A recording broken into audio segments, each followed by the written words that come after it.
আরে ভাই কি জাদুকর রে ভাই, কি সুন্দর করে জাদু দেখাচ্ছে। এ আবার কি করবে?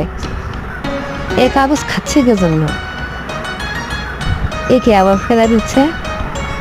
ও এও তো জাদু দেখাবে।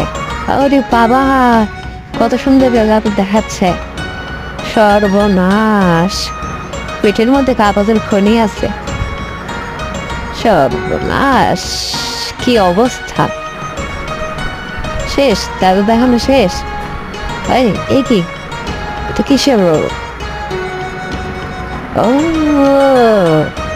আইরে জাদুর মায়ের বাপ, আল্লাহ, এগুলো জাদু, জাদু 12টা বাজাই দিছে।